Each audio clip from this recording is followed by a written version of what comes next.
What is up, everybody? It's your boy, Dizek of the Dead. I think we found the proper video. This is going to be, I guess, part 2 of my Snow White review. I guess I'm going to be reacting to multiple videos, seeing different takes, reacting to them, what I can add to them, before I make an actual, full-on breakdown. But this is the video I was looking for, unlike the last video. This is the one I was looking for, so we could react to this, and hopefully I don't screw up this time. But yeah, let's get into it, bud.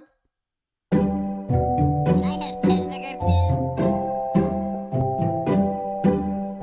Cheeseburger.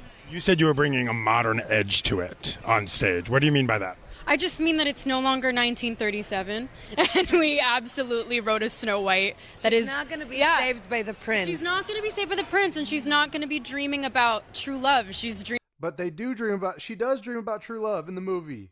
That's Cap. That's mega Cap. She does dream about true love in the movie. In fact, she does get saved by the prince. Did you know this isn't Sleeping Beauty, right? The prince still kisses her dead corpse to wake her up. This isn't Sleeping Beauty. This is Snow White. Get your Disney movies right, bro. This is bullshit. Dreaming about becoming the leader she knows she can be, and the leader that her late father told her that she could. Like I said in the previous video, this movie was more about fighting fascism than it was about true love or having any sort of, you want to know what the original Snow White movie was about? It was about the virtues of hard work. It was about true love, obviously, because every Disney movie has to be about that. But the virtues of hard work, the warnings of jealousy and hubris, the virtue of, I guess you could say, not sanitation. The word is lost on me now. The virtue of hygiene. They spend like 5 minutes on a segment of them cleaning up the dwarves to focus on hygiene. So the virtues of kindness and empathy, those are themes that were very common. There's very much a children's movie that's supposed to teach little kids how to be human. The virtues of hard work, the virtues of hygiene, virtues of empathy and kindness, being wary of jealousy and hubris. Very simple things, It wasn't about fighting fascism, becoming the leader you were always meant to be. If she was fearless, fair, brave, and true. And so it's just a really incredible story for, I think, young people everywhere to see. How about beardless, gay, brave, and cute? I don't know.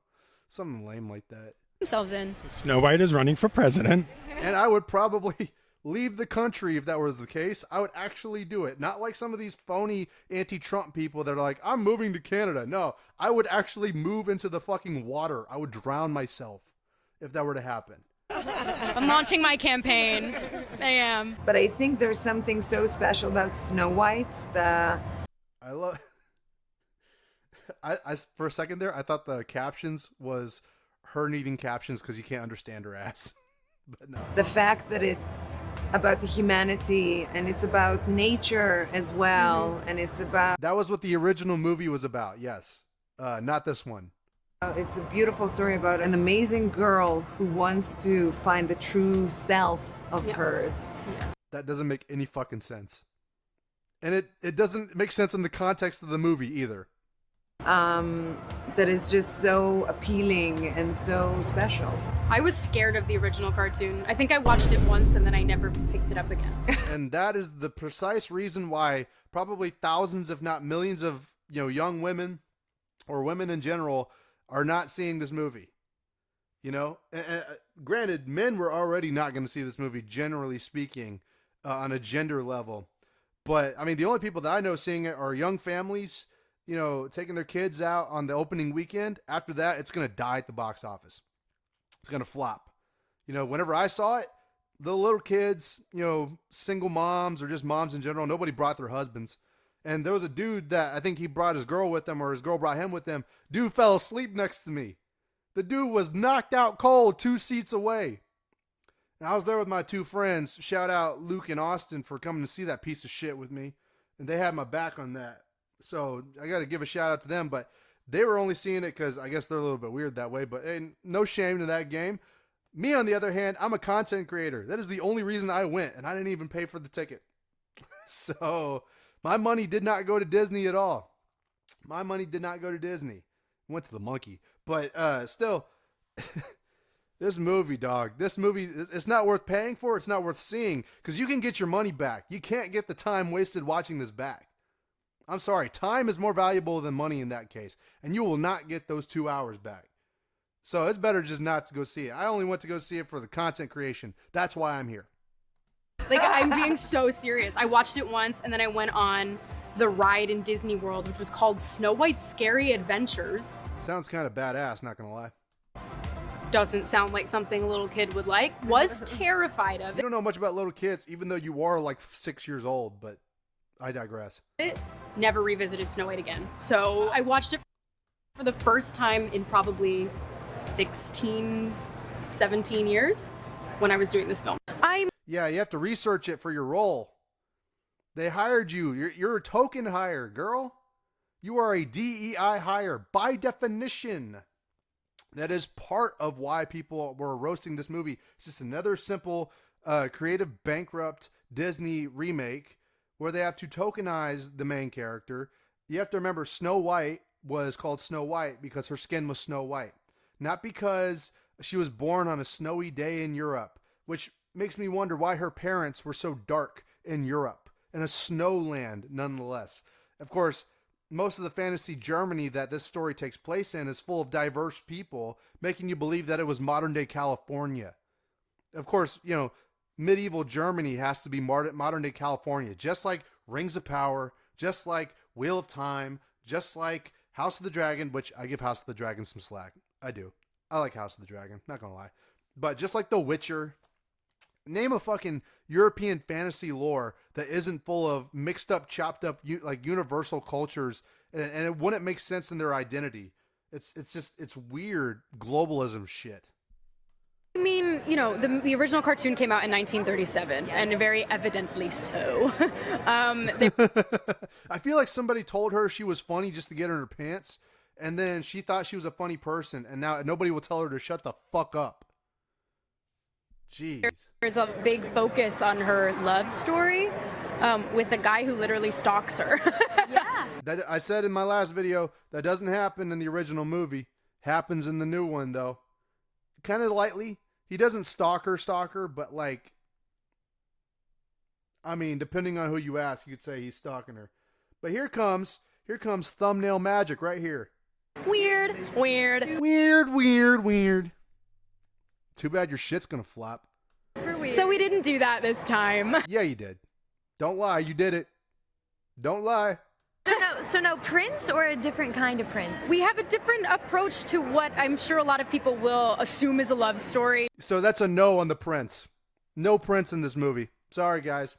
No prince in this movie. Who needs men anyway? Am I right? Men are useless.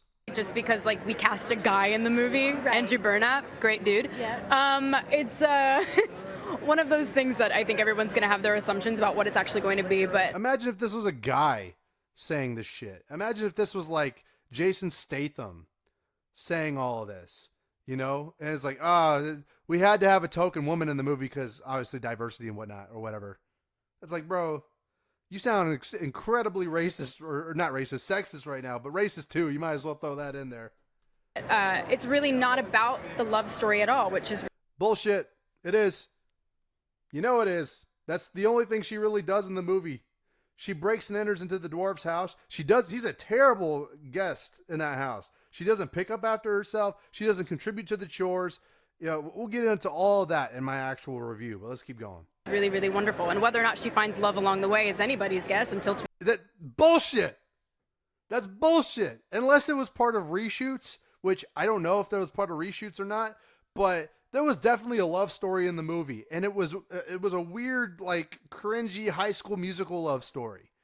Not the kind of thing that I would be into, to be honest. I see why little kids and young girls and stuff would like that stuff. Not me. Didn't feel it, obviously. Of course, I was never going to like this movie.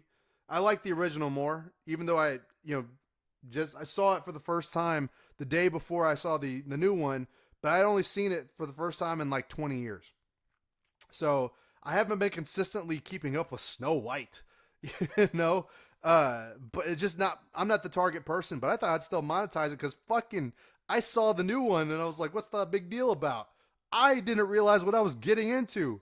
I skipped I haven't seen any of the new Disney live action remakes since Mulan. That point I dipped out. Right? I dipped out at Mulan. I just came back for Snow White and I was like, what the fuck happened? What happened, dog? 2024.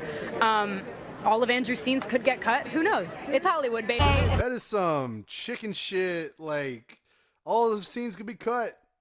Yeah, tough shit. You're not the star of the movie. What an egomaniac. Jeez, bro. This is what Hollywood is full of. All these fucking wackadoo weirdos. Egos the size of the fucking moon. Sexist is all hell. Racist is all hell. And they call us racist and sexist. My goodness. My goodness. If I'm going to stand there 18 hours in a dress of an iconic Disney princess, I deserve to be paid for every hour that Oh, poor baby. She's working in the coal mines, everybody. She's working in the coal mines. She knows how to work, y'all. Standing, outside in a dress for what? 6 digits, 6 figures on your paycheck, probably per appearance. You kidding me? You kidding me? I would wear a fucking Snow White dress to get paid that much. I wouldn't complain about it at all. It's because of people like Rachel Zegler that entire, actors strike, all the young actors who are actually starving, all the people who are not getting good gigs, they all got fucked once the union decided to finally bend the knee to them. And so, or the corporations bending the knees of the unions. All those up and coming undercard actors who are actually starving, they got fucked. Well, all the Hollywood types, all the big rich people who are like, oh, I have to sell off my $1 million house. It's like, bro, people are starving. People are starving in the world. And you're complaining about selling off your $1 million house? You know what I would do if I had enough money to buy $1 million house? I wouldn't be living in a fucking $1 million house. Yeah, I'd be living in probably a trailer or something and spending my money elsewhere. But these Hollywood weirdos, man, they don't know the difference between this. So they don't have any. They live inside a bubble. They don't have any self-awareness. They don't have any empathy. They don't give a fuck about you or me. That's for damn sure. And you could tell it's evident by the content they make too. Ah.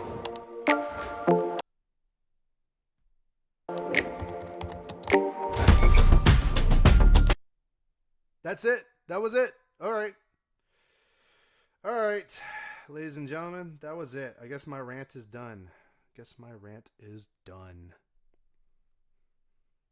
I should have never watched this movie. Oh, excuse me. Should have never watched it. Don't smoke crack. I'm sorry. Like, share, comment, subscribe. Fuck's sake, bro.